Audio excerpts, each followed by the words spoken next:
Saludos, bendiciones. Reciban un caluroso abrazo de parte de su siervo y amigo Francisco Arias.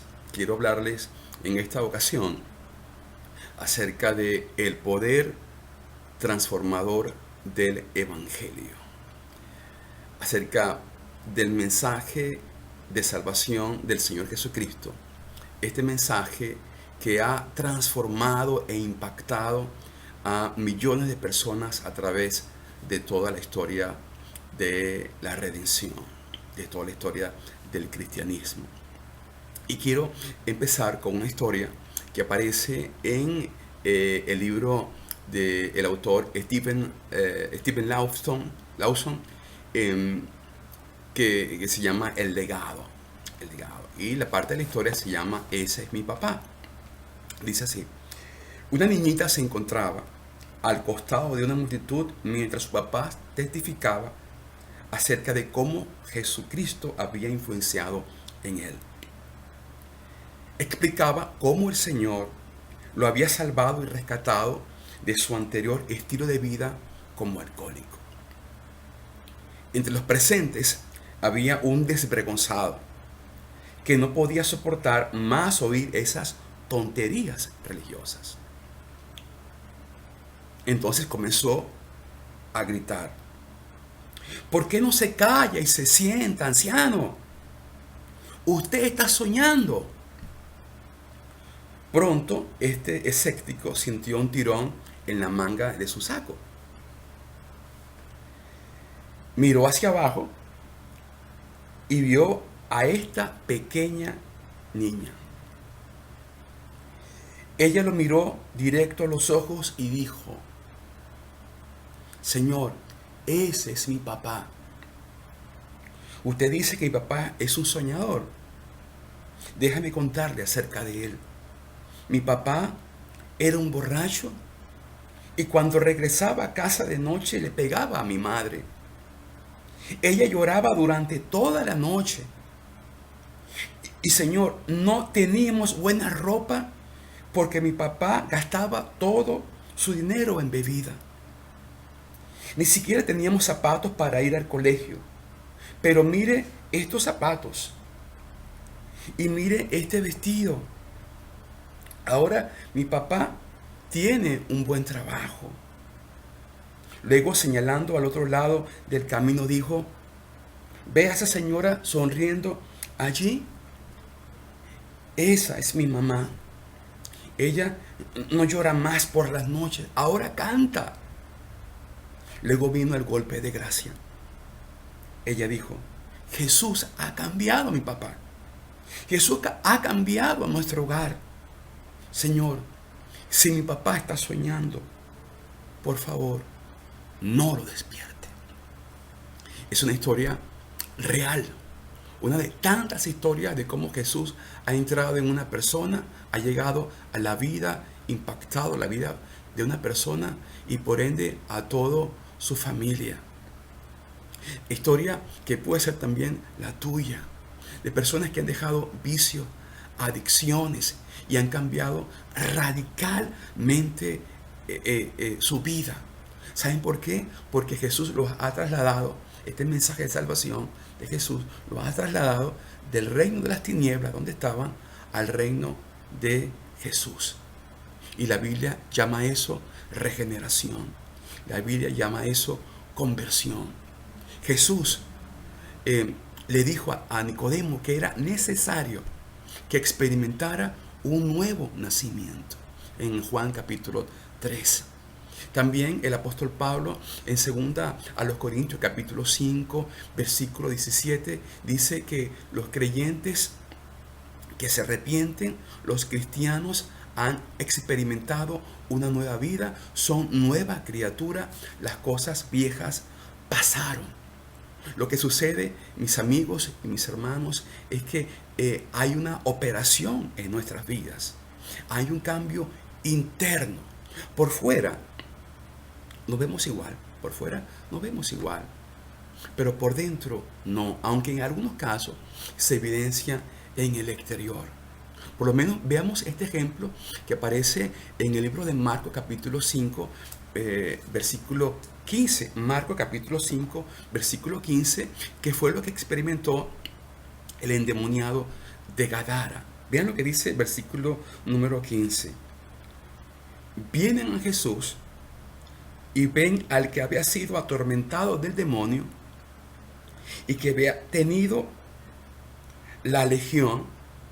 Se refiere a la legión de demonios que estaban allí, cientos de demonios, sentado, vestido y en su juicio cabal, en su sano juicio, y tuvieron miedo. Cuando leemos la historia de este hombre, de este joven, vemos que tenían que amarrarlo, tenían que encadenarlo, se hacía daño, se golpeaba, se hería, andaba gritando, vivía en los sepulcros, en las cavernas, y era público y notorio su vida. Y cuando lo ven sentado a los pies de Jesús, ¿qué es lo que hace? Alguien que es tocado por el Evangelio, que es convertido, lo ven sentado allí, escuchando al mensaje de Jesús, bien vestidito, calmadito, y en su sano juicio quedaron asombrados. Es para menos, decían, wow, este no es el endemoniado. Pues muy bien, mis hermanos, eso es lo que hace Jesús en nuestras vidas. Yo estoy diciendo con esto que todas las personas que están fuera del Evangelio están endemoniados, pero sí dice la Biblia, ¿verdad?, que están gobernados, muchas veces sin querer y sin saberlo, por el espíritu de las tinieblas. Entonces, eso se llama regeneración.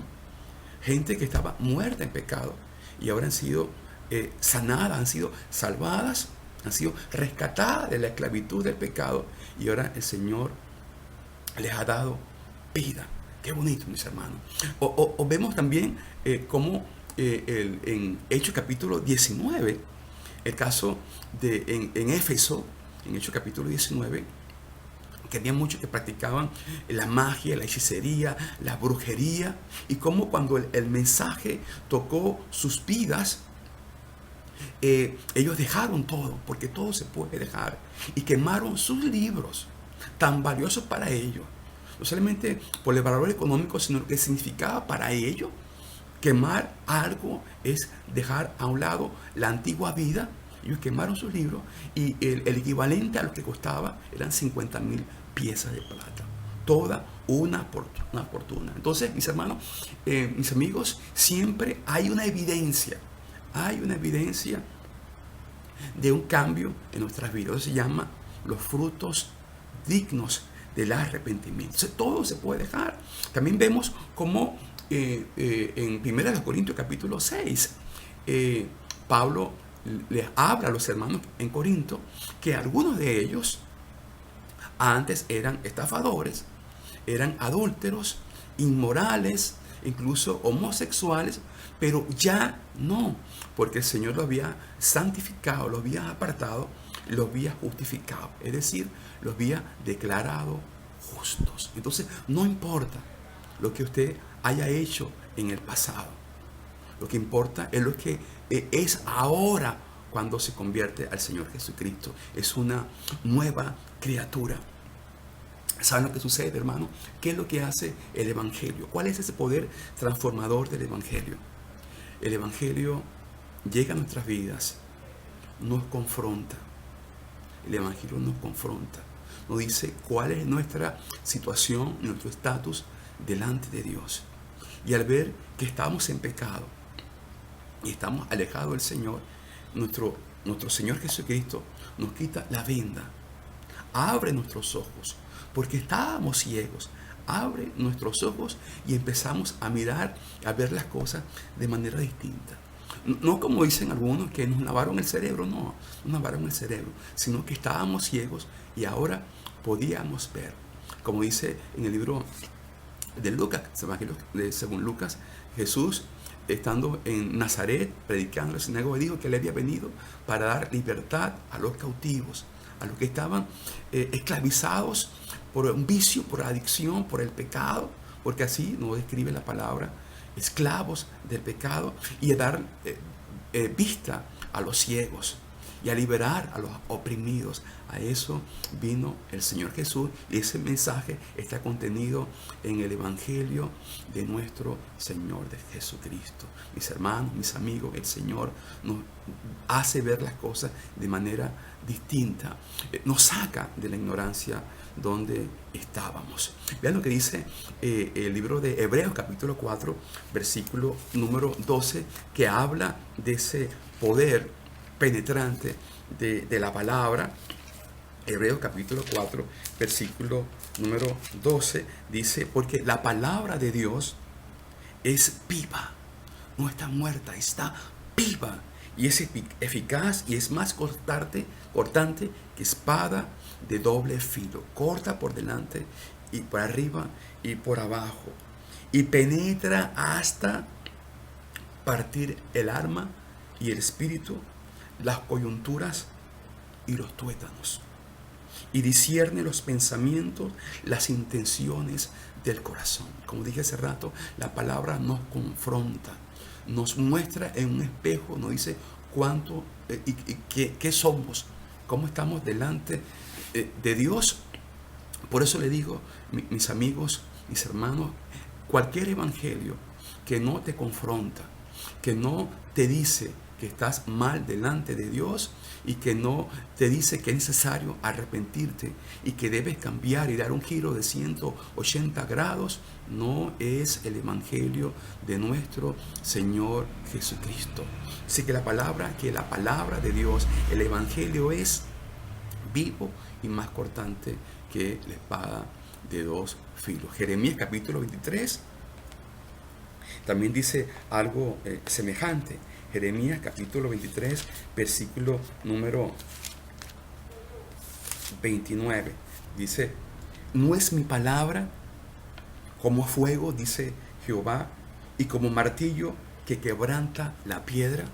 Aún el corazón más duro, como la roca, el Señor puede transformarlo. El orgullo, el Señor también lo derriba, porque las armas de nuestra milicia, que es el evangelio, una de ellas, el poder de la palabra, la espada del Espíritu, confronta, quebranta nuestro ser. Aquí está hablando el autor Jeremías, Dios a través de Jeremías, que no era necesario, ¿verdad?, esos sueños de esos profetas, que las palabras de Dios era suficiente para poder quebrantar. No mi palabra como fuego, dice Jehová, y como martillo que quebranta la palabra. Entonces, mis hermanos, mis amigos, puedo decirles entonces que esta también puede ser tu historia. Sobre todo tú, mi amigo, que aún no has decidido y has dado vueltas y le has dejado para después esta decisión. No puedes esperar más. ¿Qué estás esperando? Ven a los pies de Jesús para que puedas experimentar el poder transformador del evangelio. Si estás en algún vicio, en alguna adicción, déjame decirte por experiencia propia que todo se puede dejar para que seas una nueva criatura y puedas ser llamado hijo de Dios. Esta historia de hace rato que acabé de contar, que aparece en el libro El legado de Stephen Lawson, también puede ser la tuya. Fue la mía también. Un abrazo y Dios te bendiga.